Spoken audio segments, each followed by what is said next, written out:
at hotel keys and point-of-sale systems. Sweet, thank you, man. Yeah. Sweet.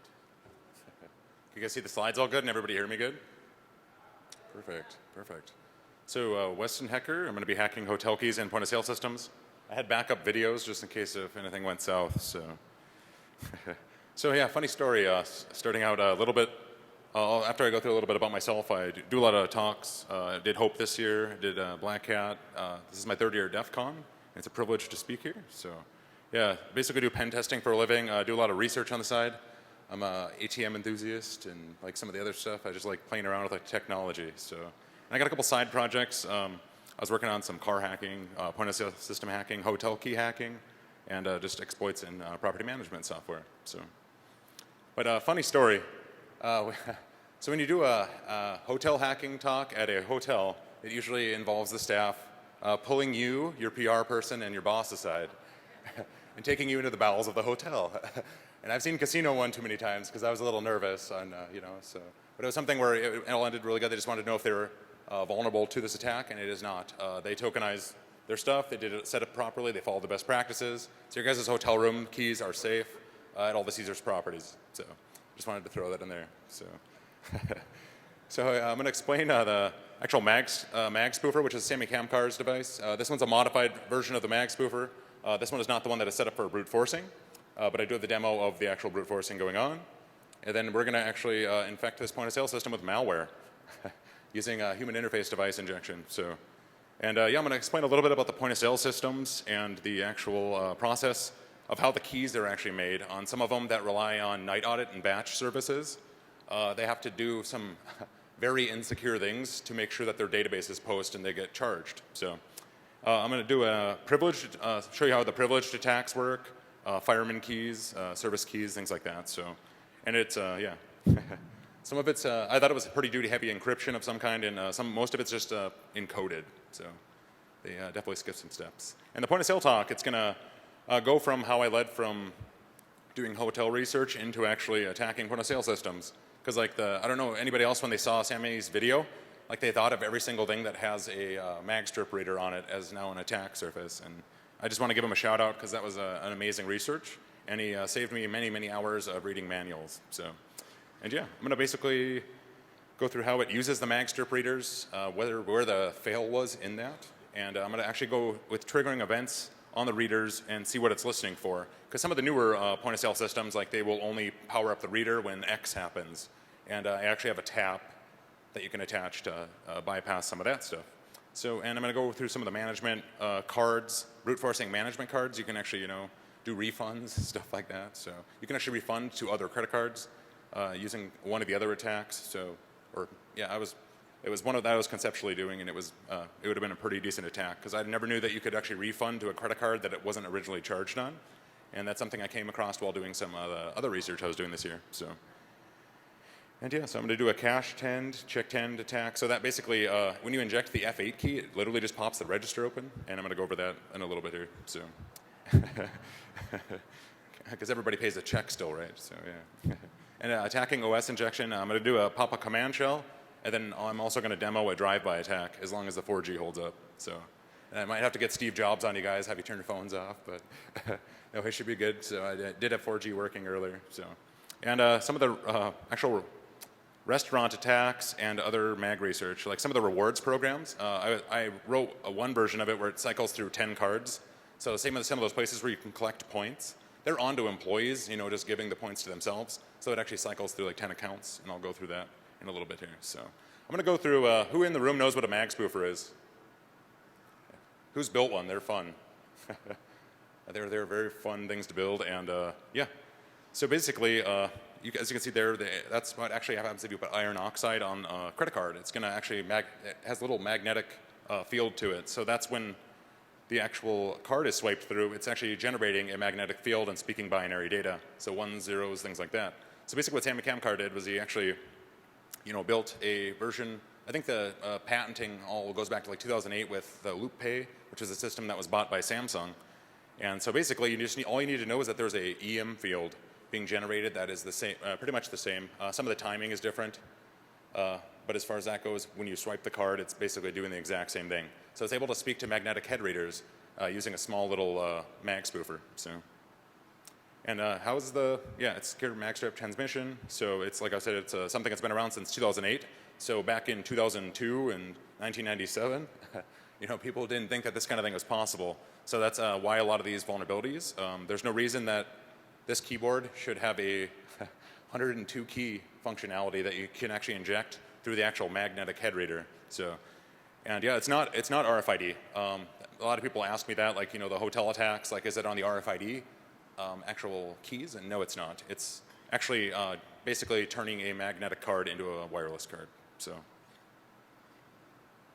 and yeah, how do you handle the overheating? So basically, the first thing I did after I got my first mag spoofer, built it, ordered all the parts from China, waited like a week and a half, and the first thing I did was burned it out. Because I had tried injecting multiple cards. I pushed like 5 or 6 cards on. I did my first modification just to increase how many cards I could store in it, and then I started actually, you know, seeing how many I could do. And after about 18 cards, it burned out. So, so I waited about another week for all the parts to come from China, and yeah, I basically made six mag spoofers in one with a little bit of a controlled Arduino, and then it has a 3,800 milliamp battery instead of 100 milliamp. So that thing is heavy duty. I call it Big Bertha because it is just this like huge coil on an Arduino. So, and I'm going to go into a little bit of what property management software is. It's when I refer to it from PMS from now on, it is not what everyone would think it was. So it is property management software. And that is something where it is actually where your folio data is. Everybody's, you know, seen the checkout where it says folio. That's basically where the hotel keeps all your records. It's how it actually, you know, what's to charge when they actually do the night audit process. So when they run the night audit, it's going to charge under your bank account. Nowadays, like when they're properly proceduralized, it's something where there's lots of security mechanisms that people can actually put into place. So I'm going to go into a little bit of explanation of what the actual proprietary card readers and the security behind the hotel. So basically, there's your folio number. Actually, the one that I found the weakness in was after I unencoded the actual cards, I read it in a RAW using an MSR 605, which is a Magstripe reader.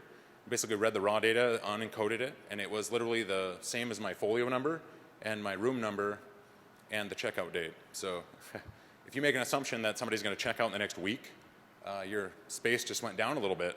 And if your hotel uses a not very old process actually, they actually weaned away from it in 2007, 2006. So if they do incremental folios and you're in a 50-person hotel, it's a not very big space. You have 918 options in a 50-person hotel. So it's something where, yeah, that's not many options to try, especially with a modified mag spoofer. You can actually inject 45 cards per minute. So that goes through that space pretty quick. So,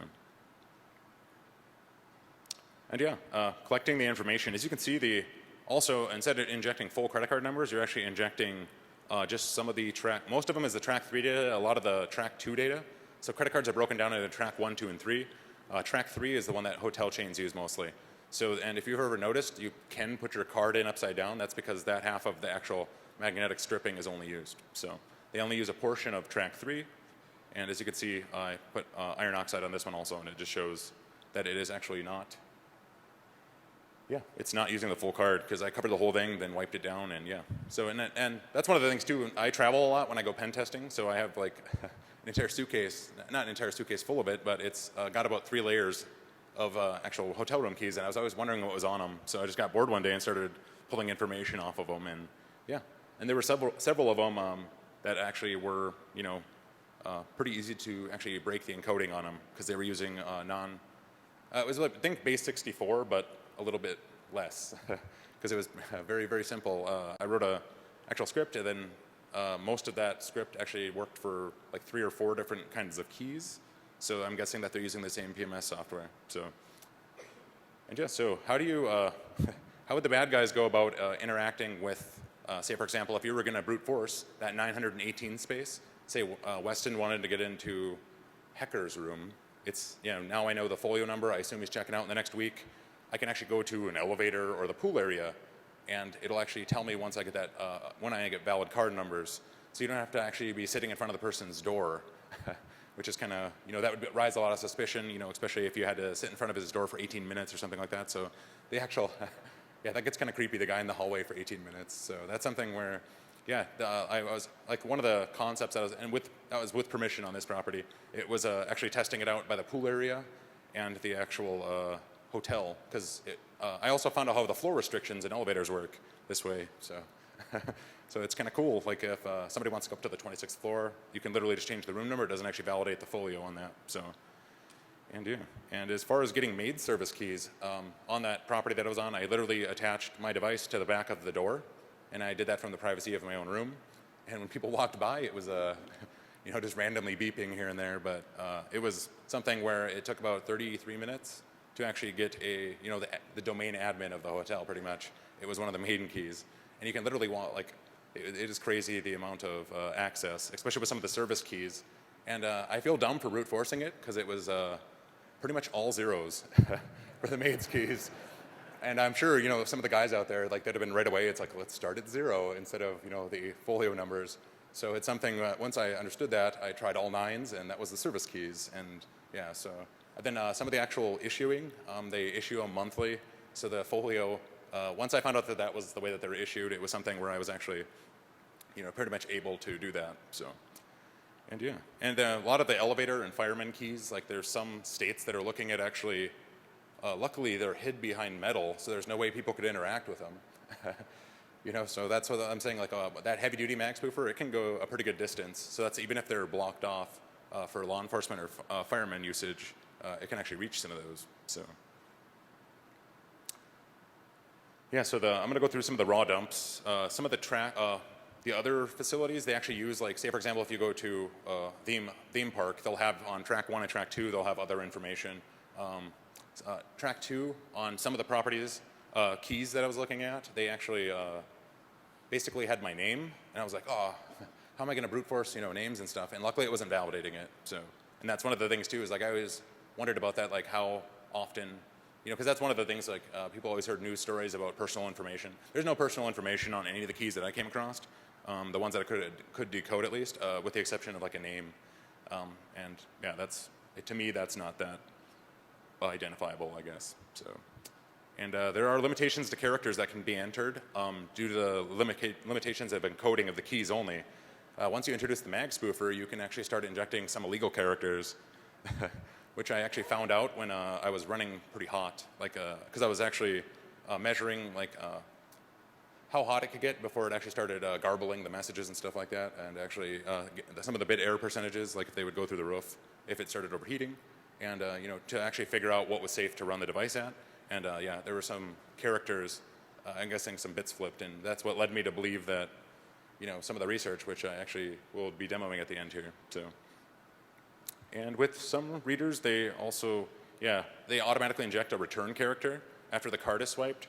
So after a certain amount of digits are entered, there is a way to actually stop that automatic return character. So, and I will go, that's with the modified version of the mag spoofer only, because after it does like 46 digits, it'll do an automatic return character. So, and yeah, other than that, you just need to know literally your own folio number. If you want to, when I was actually going to breaking the encoding, it was something where I actually, you know, just had to get my own key issued and stuff like that twice. And yeah, that gives you a sample to go off of, and you could pretty much, other keys that are collected, you know, there's lots of them where they have the return things. I didn't get those ones, but I pretty much just got my own keys. So breaking the complex encryption, yeah, that was pretty simple. You know, I had to rent an Amazon server for, I literally just booted up my computer, wrote a script to, yeah, this one was actually, this version of it was actually just base64 encoded. So that was kind of irritating. I thought it was going to be a lot more harder on this one, but. And some of the kiosks, I started playing around with some of that stuff. And anytime you guys go to a security conference, that's always the first thing they shut off for a good reason for this kind of stuff. So, because this is a really good way to like issue your cards, and if you're the bad guy, obviously, it's something where they will, you know, you're able to get like 7 cards without being suspicious. So, because yeah, unless yeah. So what led to the research after the hotel keys? That pretty much was my next step. I was thinking everything with a pretty much a mag reader on it is now a target. So, and I actually noticed that once I started buying some of these devices, that they were generic HID. And I'd done a lot of HID attacks, human interface device attacks, which are basically keyboards. with TNCs and payloads in the past. So it's something where now that I was looking at the attack surface of point-of-sale systems, it was, naturally the next step. So how does it use a Magstripe reader? This one up here is a 102-key keyboard, generic human interface device. And so basically anything you can type, you can now inject through the magnetic or card reader. So, and that's one of the things too. It's like, oh, why not just hit the keys? There's some of these things that literally like, it's this long of a text string. Like, say for example, I'm going to be demoing a drive-by attack because, point-of-sale systems are a little out of date sometimes. So, and I'm going to actually go through, some of these methods here in a second. And triggering events, like that's one of the things too. Like some of the newer ones, they have actual. You can test if they're being USB fed. So that's something once they're powered on, you can still do some of it, but they have to wait for a trigger event or for the remote cable to be toggled. So, so basically you can figure out when they're listening, and it's not something where you have to tap into it. You can literally just look and see if the green light's on. So that's like one of the indicators of it. And I would definitely, if you guys want to start playing with some of this stuff, get the MSR, the little Magstripe Raider 103s. I think they're like $15. So they're really, really fun. And you can basically dump anything you want to into a notepad. And so management keys, that was one of the biggest things too, where I was looking for a really hard challenge. And the actual first point of sale system I bought, which was pulled out of a taco restaurant and when it was disbanded and it was auctioned. And it came with a management key, and that management key worked on the other 2 point of sale systems that I bought from separate lots. So I was like, there's nothing, nothing deep, crazy, no techno, no chain smoking. It literally was just pretty much the same admin account used across several point of sale systems. So now I'm guessing, because now you can't turn this off when you go out in the wild. It's something where I started noticing every single point of sale system, and I'm like, I wonder if that key would work on that. And I actually, one of my buddies owns a restaurant that happened to have one of those, and you can literally inject the actual management key into it. So that's something that is pretty crazy. And like you can mess with inventory, you can throw off inventory, you could, some of them need management overrides, for some of the electronic checkouts and stuff like that. So that's some scary stuff. And here's pretty much what you guys probably can't read. But everybody knows how, for the most part, how keyboards work, and I think we deal with them on a daily basis. So we pretty much know all the character sets. So quite literally anything that you can type on that keyboard that I showed earlier, you can pretty much inject. Like I said, sometimes you have to strip some of the auto-return characters, the enter characters. So, and one of the first attacks I did was I saw the cache 10 button, or check 10 button, and that was injecting. I was like, okay, I wonder how hard this could be. So, I started playing around with it, and I was getting into the F key functionalities, and I was rolling through it and testing it, and this basically is like a way to like for a bad guy to actually just walk in and literally rob a store. They could literally just put this device on there, and that's what kind of made it scary. Like it's, now people can rob stores that way. So with the F8 key, it's pretty bad. And behind every strong man is a strong woman. As you can see, I'm wearing my wife T-shirt. So, and behind every point of sale system, there's an outdated operating system. So, and not every point of sale system. I can't speak for them all, but every single one that I bought or I could afford, and that's kind of the way it goes. So basically, what you're going to do is you want to exit out of the point of sale system, and the next step will be popping a command shell and injecting the payload. And what kind of payloads would one want to run on a point of sale system? I did a talk last year, so I had a couple memory skipping malware laying around. And I was like, hey, I will see if I can load these on a page. So it's going to do one distribution, and I tested it this morning. So it's actually going to do a drive-by attack on an actual web server that I have loaded. So, and this is it's a neutered version of it. It just talks to itself, so it's not going to actually be doing anything illegal. And it's just going to literally visit the web page, and it has a vulnerable version of some software running on it. And then also, you can literally, through the command shell, because most of them run deprecated operating systems, some of them still have functionalities where you could literally just put URLs and download from pretty much any source you wanted. So, yeah, like I was saying, this is the payload that the bad guys would use, like the actual memory skipping malware. So, in the past, people had to do these ridiculous supply chain attacks, or they had to, breach a vendor account. And now it's literally, the bad guys, it would be as easy as walking up to one of those point of sale systems and actually infecting it. So, and yeah, and some of them are dev environments. So like they're custom. They have, but they pretty much have their proprietary key functions. They don't have a classic layout, but they still have magnetic card readers in them. And I actually, was expecting to have to, map these keys out and do all this crazy stuff, but they actually, if they have the generic driver loaded, they will accept the same key commands, even if they don't have the keys on the keyboard. So that was like another huge fail. So, but yeah, as far as limitations of mag injection, making a physical card attack limitation, could you make the waiter do the dirty work? Could you like give him your credit card to pay and actually have him walk up and do some of that? That's something that was kind of my, next step after all this was kind of finished up. And yeah, that's like I was saying, there's some illegal characters that you can't actually encode onto it, so it wouldn't work as good. But I think that it's something that some people have explored in the past, and it's definitely something I will be, once I have some free time, now that all the talk and conference seasons are done with, I'll do some more checking into stuff. So, but yeah, that was kind of the one thing too. It's like, how much of a payload could you actually put on a credit card? So, on track 3, and yeah, these devices are everywhere. This was literally me flying to Huntsville when I was speaking at Takedown Con, and yeah, these Magstripe readers are everywhere, like quite literally everywhere. And one of the other things that I started looking at, I was like, okay, aside from being able to, just pop the register, installing malware, that's not bad enough, I guess. Yeah, actually attacking player rewards systems. Like say, for example, who's ever played slot machines and like you just kind of were bored and just wanted to go back to your hotel room, so you're going to go play the $20 slots or the $50 slot and just get it done with? That's one of the things, like, every time I went to those higher-end slot machines, people would always leave a card in there. And I thought it was by accident at first. Like, I'm like, hey, this person probably left their card there, and I tried to turn it in. And they're like, no, the people do that because they try to squat points.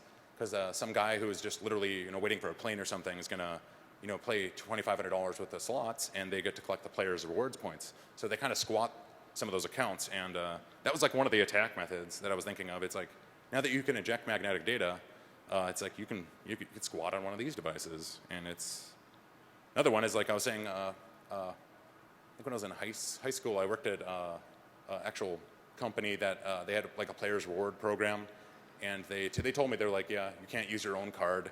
People have been fired in the past for that. So it's something where they're onto it, and they'll actually have flags go off if the same card's used more than once in X amount of time. But some of the actual like grocery store chains, or there's certain electronics companies where every $500 you spend you get $5 or $100. So this is one of those other methods, like some of the rewards programs that actually be susceptible to this kind of attack. So, and like I was saying, that one of the refunds, like where you can actually refund onto a prepaid card, that should not be possible to happen, especially if it wasn't the original transaction. So, and sometimes it has to post overnight, but that was like one of my additional attack vectors. I didn't have time to wean out all the kinks on it, but it's something that seemed feasible. So, and yeah, and injecting into actual, like what I was saying, when you can actually tap into the remote signal, as long as you hit the right wire, you basically could overfill like prepaid cards like that, stuff like that. So if a bad guy wanted to get an unlimited phone calling card, he could be injecting his own card and having time added to it. So, and not only that, but some of the gift store cards, stuff like that. So, and some of them do lock once they have the original amount loaded on them, so they're not reusable. But the reusable prepaid cards that say reusable prepaid cards on them, those are the ones that obviously they would attack after. So, and yeah, like I was saying, these actually triggered events, attacks. So you have to sniff out the actual powered up readers. Like a lot of the modern ones, they don't actually. They send a remote signal that here there's a transaction going on, or hey, we're going to do some kind of interaction. And I don't know if that's because of this kind of attack, or if it's just because they kind of looked into the future of what people might actually be doing at these, and it's not a good idea to have something not only powered on. Some of these things are low energy, so yeah, it's something where you can actually for some of the rewards programs also you have to hit the enter key to accept that it's your account. So yeah, that's one of the things too. I was wondering if if it'd be possible to actually inject that. So, and on the actual point of sale system that I tried on that, it worked perfectly. Because that's one of the biggest things is there were customers always stealing people's points. Say somebody didn't have a rewards card, they were actually letting them inject it. So, yeah, and who's ever used a clock-in system? Yeah, you can never be late to work again now. So, yeah, that's one of the as far as the hardware goes, I bought like a hotel key for the back door. I bought a couple keyboards. I bought a couple point-of-sale systems. And I bought a clock-in system. And a lot of people are going to the fingerprints or some of the actual newer method ones. So, but yeah, this is one of my last attack surfaces that I actually looked at. So, and yeah, I'm going to go over the video of the brute forcing. It was on. There's a couple times when Windows stuff popped up while I was actually doing the demo, like when I did the video. So there was actual Windows 10 upgrades because it was like a fresh install.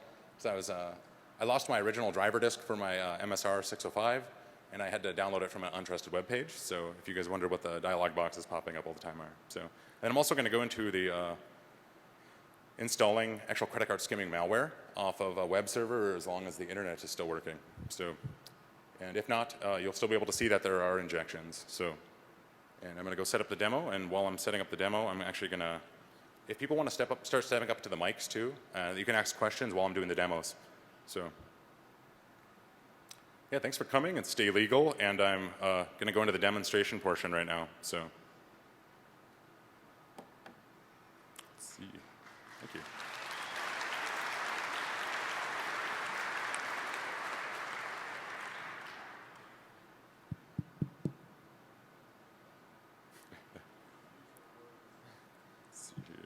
Have you messed with any of this on airplane mag readers on the back of seats? Did you mention if I messed with them on airplanes? On the back of seats, you know how they have the mag readers to like...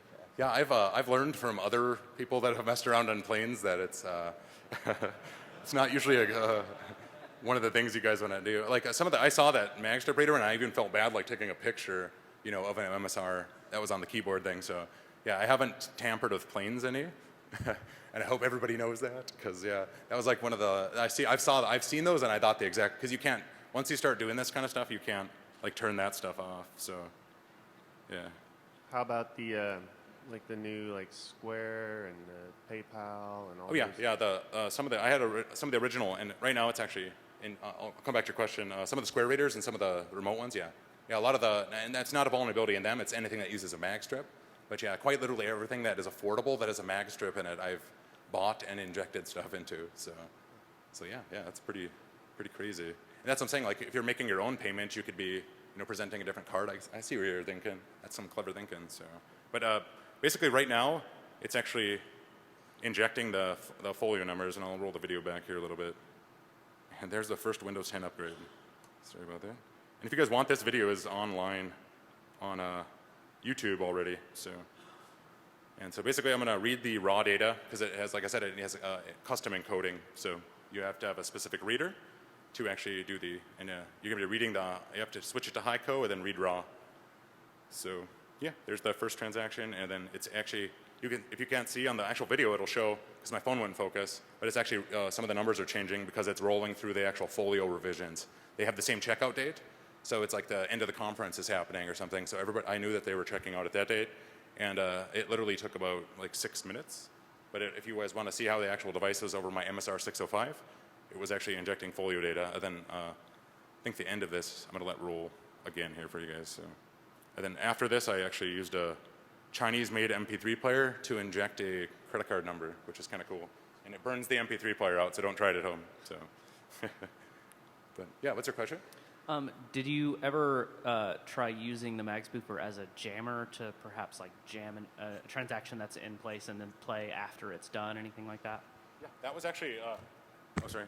When people ask me, like, how do you protect against this kind of stuff, and that's kind of the exact same thing, is you can put one of the mag spoofers injecting random data on the back of your door, and it'll actually de-authenticate anybody from actually using it. So like it would be a really good defense mechanism, and you could have like a two-form authentication, have it when your Bluetooth phone comes in, it'll actually shut off the jammer. So you can add two-form authentication, and it might actually drain the batteries, so you'll get locked out of your room if they don't have it hardwired though. So so you might actually DDoS yourself out of your own room. But yeah, what's your question? So how might someone defend from one of these attacks? Like I was saying, updating to the latest versions of the Magstripe readers and the actual point-of-sale systems. That would be my recommendations, where they send remote coding. Because a shut-off Magstripe reader is the one that is not responsive to this kind of attack. So that would be my biggest recommendation, is update to something that's USB 3.0 and push the latest versions of the actual point-of-sale systems. So yeah, and Yes, what's your question? So I've seen something that says you can go around the chip and pin cards by reactivating the Magstripe. Yeah. How does that work? Sammy Kamkar did a really good job of explaining how Magspoofer can actually modify some of the flag details on the actual magnetic card readers. I didn't release it in his code because he's the same way I am. I don't want people to use these for illegal purposes. But you can actually you can basically send the command that, hey, the pin's damaged on this, let me just use my mag card. Some of the mag spoofers, they're modified. Like this one has 2 payloads on it. And I have, like I said, I had the 6 mag spoofers in one was my actual Big Bertha, which is like a huge magnetic coil. And I let Press take a bunch of pictures of it. But that's like my brute forcing one. And that thing took me like 6 hours to build. So I didn't want it to break. But yeah, this one's basically a modified version of the mag spoofer here. And I'm going to actually, how much time do we got for demo?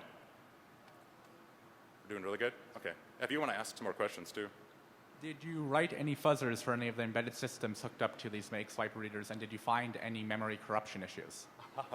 Yeah, that was actually my next, I was kind of thinking something along the same lines, but I literally ran out of time because I got kind of obsessed with my ATM attacks that I was doing and some of the actual relaying portions and stuff, so I'm going to get the actual Magstripe demo kicked off. If anybody has any questions at all, feel free to come up to the podium.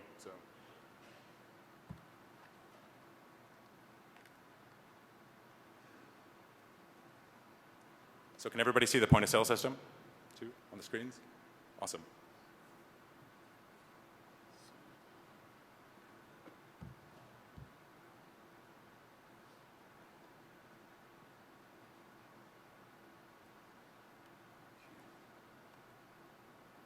Here we go. And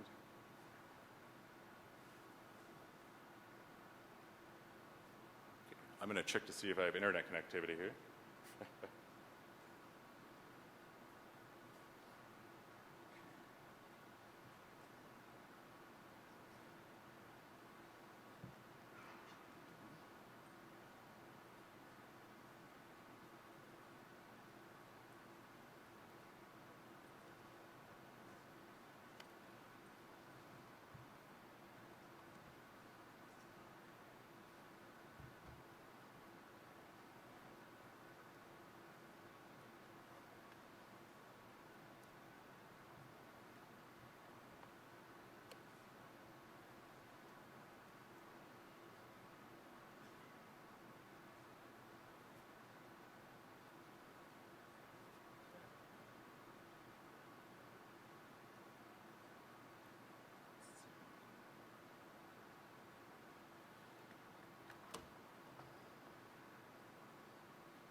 Here you go, 1 second.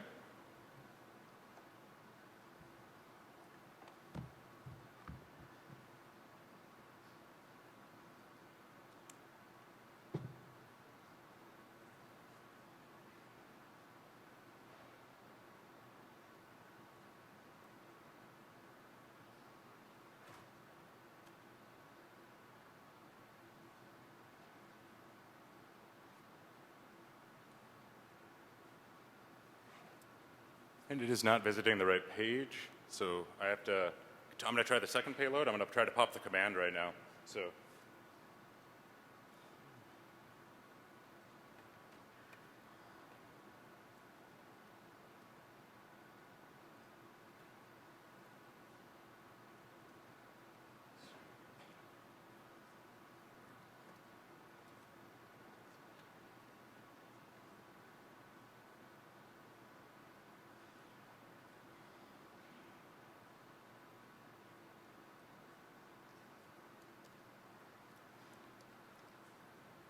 If anybody has any questions, I can answer these while I'm doing this. So. Hey, Weston. Yeah. Obviously, Sammy's done a lot of research in this area. Also, have you done anything with BLE using like the coin to rewrite, or done any track research on how coin rewrites the data, or any of the plastic? No, I haven't actually. Using that as an attack method? Oh no, I was looking into some of the other research that Sammy had done, and then, like I said, I did shift about halfway through this, because this was done like very, very early in the year. Right. And yeah, that was something that I thought some of the stuff that Sammy was doing is amazing, and I was wanting to read some more of his research. So. Okay. But yeah, Cool. no, I didn't look into some of that, but I did get some of the NFC working, but I burned my original HTC phones near field communication out trying to do stuff with it. Are the radios out? Yeah. What's up? You burn the radios out on them? Yeah, burned the radios out on it. So that was like the end of it because I like just broke a $600 phone. So that ended my curiosity pretty quick. So. Cool. Thanks.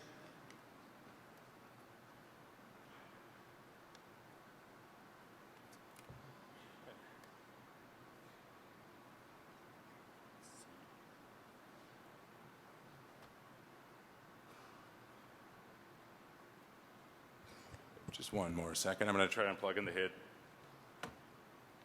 I know it's a very different approach, but do you have any interest in looking into NFC and other technologies that hotels are now using? Because a lot of hotels are phasing out the mag strips. Yeah, those are most of the ones that use the RFID ones are actually tokenized, so they reflect the folio number instead of having actual data in there. So you could use some of the classic attack methods, but it wouldn't actually work so as good. And that's what I'm saying. If you're brute forcing those, like that's something where your key space would be a lot bigger, and like you're able to. It's a truly random 16-digit number. So.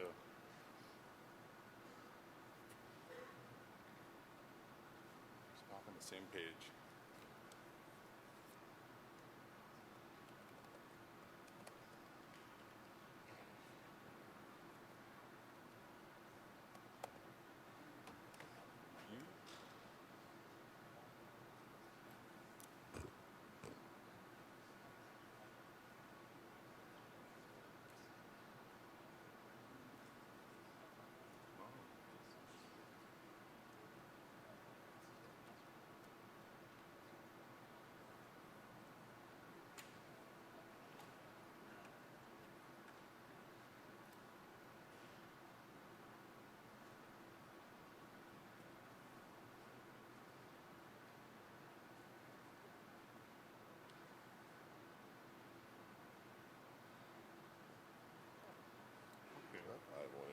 Well, I apologize. The demo blew up on me, but I will put a YouTube video up of it actually working. And if you guys want to come in, I'm going to try to demo it here until I actually get kicked off stage, but I'll still answering questions.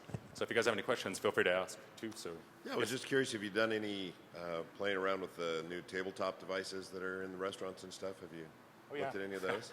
Yeah, no, every time I sit at one of my favorite restaurants down the street, that's like my first thing that I would love to. But I don't have access to them. I think it would be kind of breaking the law, but I would love to actually order some of those. Right. I've seen a lot of fun things people do with some of the pager systems and stuff. So. Nice. So a bit of a comment on running on old operating systems. I ran around with a ward driver downtown, and I found a lot of WEP Wi-Fi, and went into the restaurants that were using that and asked permission, of course, because we all ask permission. And got the handshake from WEP real quick, with Wi-Fi, and did some sniffing, found out they're all running old XP. 0867 gets to it, old POS on there. Dump memory, and I found even on their admin account with backdoor. So yeah. I wasn't the first one there, but I found that they provided WPA2 to the customers, but because the old point of sale couldn't authenticate and the old XP couldn't authenticate to WPA2, they even run on WEP, and so you don't have to get very close at all. I want to know if that's been your experience or not as well. Yeah, but that's what I'm saying. Like for as far as actual using third-party inputs on this kind of stuff. Yeah, and I mean, like, don't you have to get that close to it? That if they're already networked with WEP, then it goes in there. But yeah, all that default cred in old OS, I've seen the same thing. Yes. Yeah, there's tons of other ways that I can see people actually attacking these.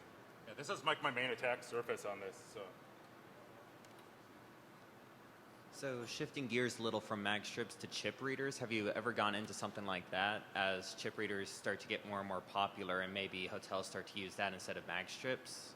Do you think this attack vectors that you have kind of really researched might be able to shift and transition into the same way you could apply it to chip readers?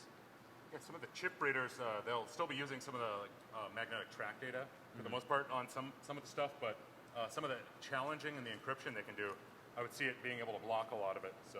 Okay.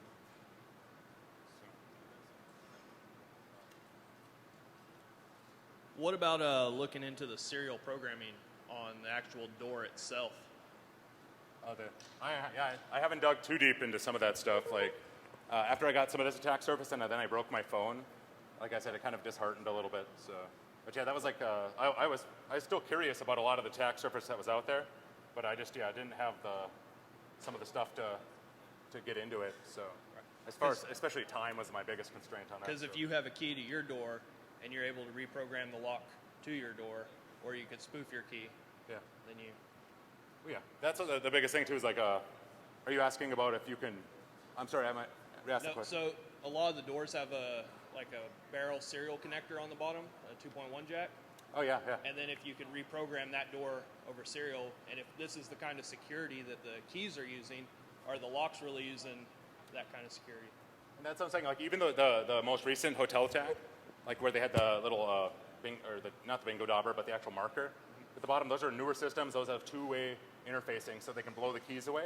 So a lot of these low-energy old ones or older ones, like as old as in like 2008, 2006, those ones have two-way functionality, but it's in 15-minute increments. So some of the full-blown ones, they're got a little bit different method of actually, protecting themselves. So, yeah, thank you.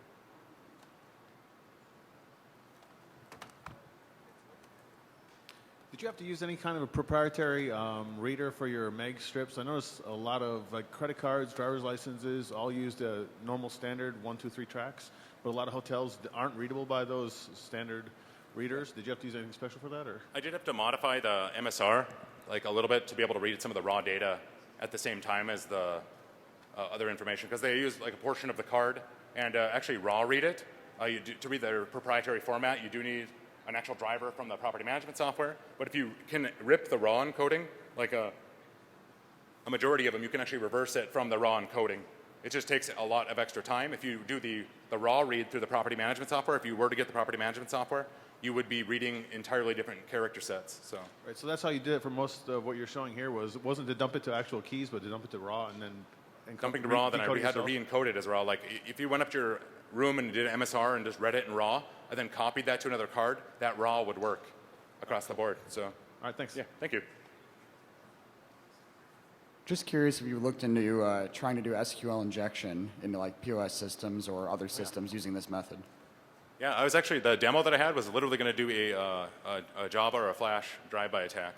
So, as far as SQL injections, that's something that would definitely be possible, especially for some, quite literally, if it would be able to get to something that's back-end or internal, that would be a huge attack surface. So, yeah. Thanks. Some of the card readers that are slide-ins either have a mechanical or an optical sensor. Is that just an ASCII slot machines? character? Like the slot machine ones, yeah. They actually turn green when something's inserted into them, and you can use a very low-profile piece of 70-pound paper, and it'll actually trigger that event. So, yep.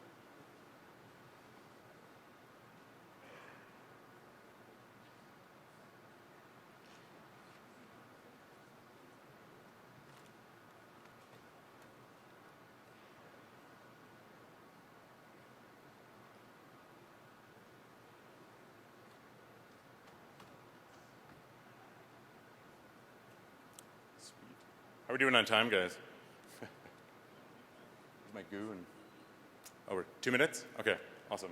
Yeah, any last questions? I really do apologize for this. I'm going to try to get a demo going in the hallway. I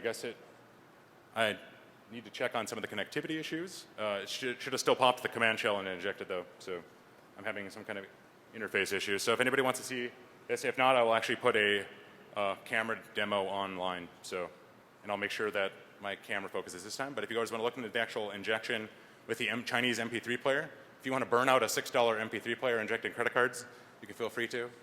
Then also, a lot of the actual payload injections, I'll be putting demos up online. So quite literally, as soon as I get back to North Dakota, which I have to drive. So, but yeah, if there's no other questions, I just want to thank you guys for staying. Thank you.